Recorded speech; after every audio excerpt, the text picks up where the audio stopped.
Hi World Tempus family, we're so pleased you're joining us today because we're a little bit further from home than usual. We are in Fleurier visiting a brand that I'm sure many of you know of, but maybe not as well as it deserves. I'm talking about a company that makes timepieces that are technically and aesthetically on the same level of the world's most famous and prestigious watch brands, a company called Parmigiani. Today, we're going to be focusing on their award-winning Tonda Hijri Perpetual calendar, a complicated wristwatch based on the calendar system used by most of the Arab world. Now, if you're watching this video, there's a high chance that you love watches, you're already familiar with perpetual calendars, maybe even some of the less commonly seen calendar complications. But just to make sure all our bases are covered, I'm going to do a quick recap and refresh of these terms.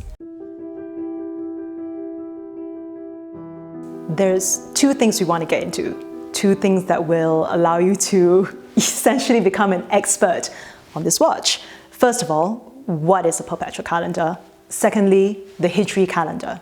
In a timepiece, the most basic level of calendaric information you can have is the simple date. You have a big disc with 1 to 31 for the number of days in a month, and every 24 hours it clicks forward one step and you can see the date through a little window on the dial. Of course, not all months have 31 days, and at the end of those months you have to manually advance the date so it correctly indicates that it's the 1st and not the 31st. Now I'm going to skip right to the other end of the complication spectrum to talk about one of the most complex calendar mechanisms we have, which is the perpetual calendar.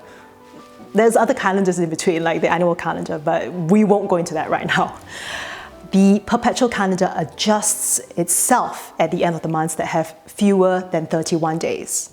You don't have to do a single thing. Even at the end of February, it's programmed to go from indicating 28 for the last day of the month, or 29 if it's a leap year, and then to 1 for the 1st of March. I say programmed because that's exactly what a perpetual calendar is, what all mechanical watches are to some extent. They're mechanical computers. Now, for the Hijri calendar, even if you have absolutely zero idea of how it works or have never lived anywhere with a large Muslim community, you know that the Arabic calendar doesn't follow the same cadence as the Gregorian calendar. Ramadan this year was mid-April to mid-May.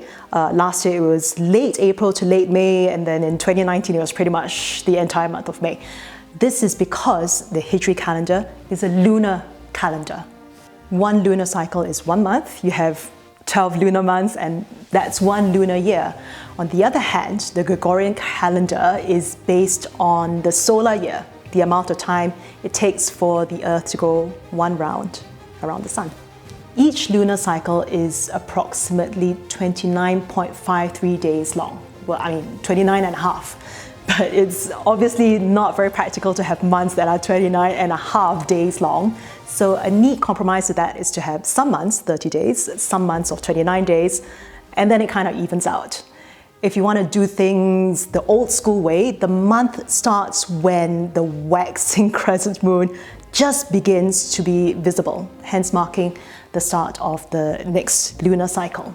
The sequence of months with 29 days and months with 30 days is therefore not fixed. However, to make life a little more consistent for everyone, the standardized Hijri calendar, which the Tonda Hijri Perpetual calendar is based on, alternates 1 month of 30 with 1 of 29. If you're relying on your watch for religious observances though, it's probably better to confirm exact dates with your local religious leaders or, Google.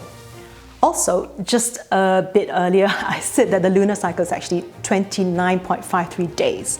So when you round that down to 29 and a half, after a while, all those 0.03s, they start adding up.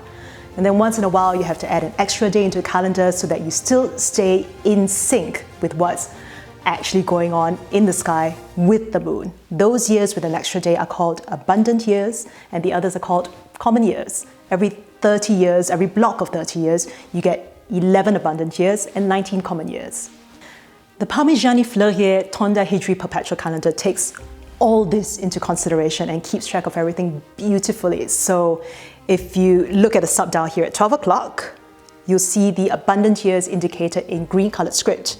At 3 o'clock, you have the indication of the months, with the holy month of Ramadan indicated in red script. The moon phase is at 6 o'clock, just here. And at 9 o'clock, the date with an aperture that turns white during months of 29 days, switching to green during months of 30 days. So that's kind of it for our little exploration of the Parmigiani Tonda Hijri Perpetual calendar. If you can find one near you, I totally encourage you to go check it out. If not, I hope you enjoyed this video anyway. Don't forget to like this video and subscribe to our channel. Let us know in the comments what you'd like us to bring to you next. So take care. Bye.